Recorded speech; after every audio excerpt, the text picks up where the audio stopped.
First thing I want to say, I never planned on making this video. I never wanted to make this video. You guys have never seen a drama video on my channel before. Even as the Mopey situation was unfolding, I didn't, see that as an opportunity to, come in and take advantage of it. It wasn't until Jidal put out tweets just saying, completely false information.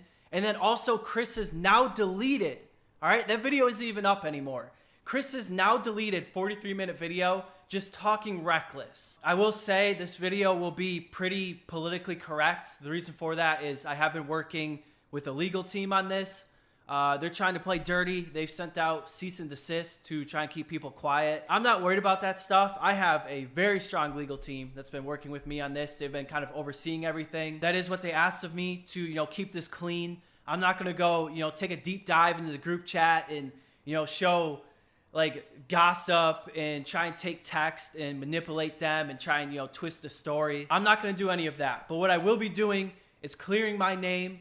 And then I'm also going to finally tell my side of what happened. These people have lied to my face. They've said things behind my back. They've stolen from me. On December 14th and December 15th, Jidal put out the following tweets.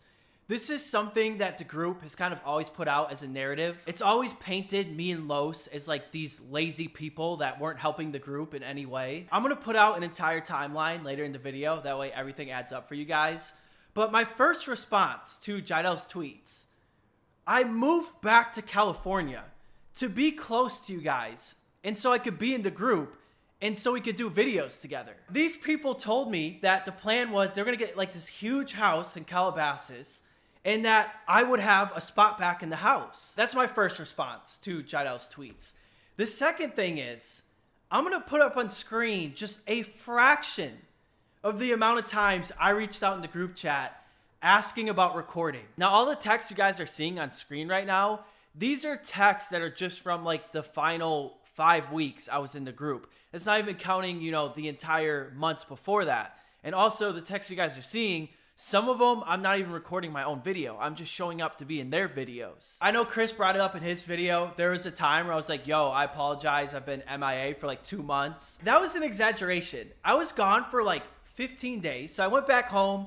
I was helping my mom with some stuff. I went on a vacation for the first time in my life. Growing up, I couldn't afford to go on vacation. And then all the other times I went on trips, it was always like YouTube or business related. I shouldn't even have to be defending myself in this situation because there's so many other times where, group members, they had stuff going on or they were going on trips and they were gone for like a week or two. Like I said, I know they're probably going to take that, try and manipulate it. So I just want to be, straight up about that. And once again, I immediately followed up that message by saying, hey, going forward, whenever you guys need me, I'm going to be there. I'm good to go. I have a question for you guys. Did you guys ever see any of them record a video at my place? It never happened. They never once even came to my place. That's really all I got to say about Jidal's tweets. This next part, we're going to talk about Chris's now deleted video. The narrative that TD was kicked because he was taking care of his mom, and like a lot of outside sources are trying to spread that narrative, whether you heard it from people or not. And TD, you're literally telling people that. That's not true. That's not the case, and I'm here to clear that up. I could have spent close to 2 hours just talking about all the lies and the amount of times LSK contradicts himself in his own video, but I'm not here to do that, okay? So the first thing I'm going to say, that's a complete lie. I have never gone anywhere. I've never said this to anybody, that I got kicked out of the group for taking care of my mom. Since there was a lot of questions on why I wasn't in the group, there was, fans that came up with this narrative that's why I got kicked out. Chris, in your own video, you put a screenshot where I tell you to not let fans stir up the drama. There's always false narratives when it came to this situation. That's just how the internet works. There's plenty about me. There's plenty about them. But for him to say that I came out and said that, that's a straight lie. That's just completely untrue. Don't understand is like you're claiming that you heard that I talk shit behind your back. Chris, did you forget that you text me apologizing for talking behind my back? I'm going to read part of this long text that Chris sent me. So he said, there are things said about one another and negative things spread that weren't true, but I know and will admit I have said stuff behind your back in spite of built up emotions that I don't feel to discuss, is that's the old me, and I've moved forward from those feelings a long time ago, but I apologize. Let me just say this. These people have snaked a lot of others over the years.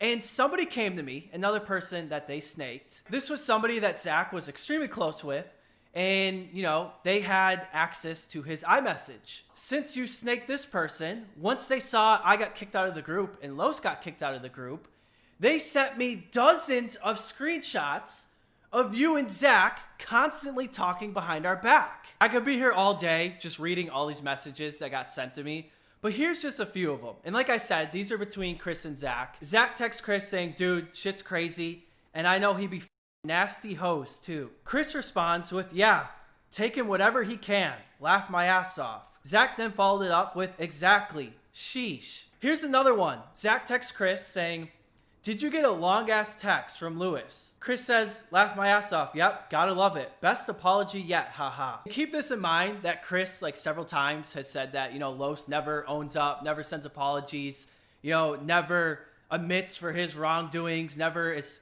you know, holds himself accountable for his actions. Los sends them an apology, and this is what they're saying behind his back. And keep in mind, me and Los were still into hype when all this was going on. Zach says, laugh my ass off, bro. I don't even know what to say to him at this point. I think he's only saying this because he saw the stuff we've been putting on Twitter. Well, that's interesting because Chris also complained about us putting out subliminal messages. You kind of are admitting right there that that's what you did to Los, and that's why he sent you an apology. Chris says, I haven't responded yet, but yeah, most likely laugh my ass off. And Zach says, I haven't either. I've already said all I can say like 20 times at this point, LOL. And Chris said, yep, I think I'm gonna just say that, haha. Some of these are pretty personal, and I think you guys get the point.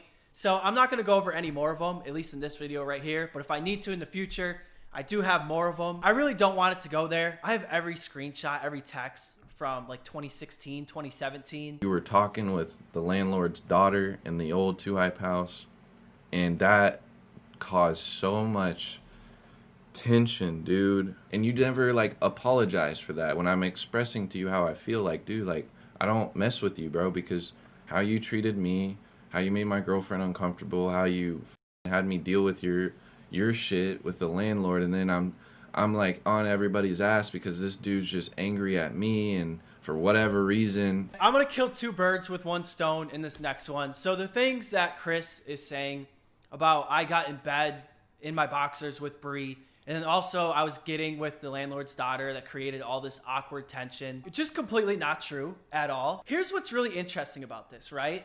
So Chris is saying these things happened at the Yorba Linda house. We lived in the Yorba Linda, well, I lived in the Yorba Linda house from July of 2017 until November of 2017. And then that's when I moved out to help take care of my mom. Apparently these things happened sometime in that time frame, right? In the end of 2017.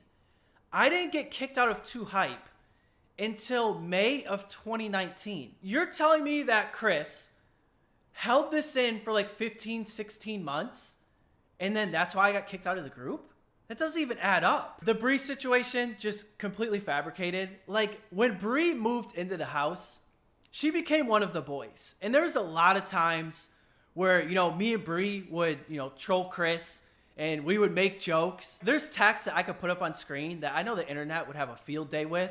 But the thing is, like, those were jokes. And I'm not gonna be like Chris and put text up on screen and try and manipulate them. I'm also not gonna take private information from your relationship or take text, you know, that other members in the group were saying about your relationship and put those out there for the internet. Apparently I made Chris and his girl uncomfortable, but I couldn't have made them too uncomfortable because, like, me and Bree were always cool when I lived in the house. I would take pictures of her for her Instagram. Chris had no problem with me doing that. There was a time Bree was walking around the house. She didn't know I was home. And I saw a little too much to try and manipulate the situation and say that I made you guys uncomfortable. Just completely untrue. And Chris, the first time you told me about this situation, I had no idea what you're talking about. But then you follow up and lie and say I never apologized for anything. I said right then that I apologized if I ever had taken things too far. Or that if me and Bree had ever taken things too far. because I know we did troll you from time to time. The second situation that he mentions about me and the landlord's daughter, I don't know what he's grasping at here or what he's, again, trying to manipulate. So we moved into this house. I had a good relationship with the landlords. They had 2 daughters. The whole family, successful, smart. He's trying to twist and manipulate the story. I never even held hands with this girl. So as far as anything to that extent, just completely untrue. And then the second thing is that, you know, like something happened that made her parents, you know, upset and created this awkward tension for everyone else in the house. The reason why they were upset with you is because you pretty much destroyed their house between an infestation of flies because the house was so dirty from, you know, pee and poop not getting cleaned up. And then also there's black mold in the house. And then you guys weren't keeping up with things that needed to be paid for. That's another thing I'm going to talk about is when we first lived in that house, I was in charge of everything. But it got to the point where even when I moved out and other people were in charge of it, the landlords were hitting me up 8 months later after I left, asking me if bills could get paid for. Everybody that is no longer a part of Too Hype, they left. They left. So say it with your chest that you left, so stop talking about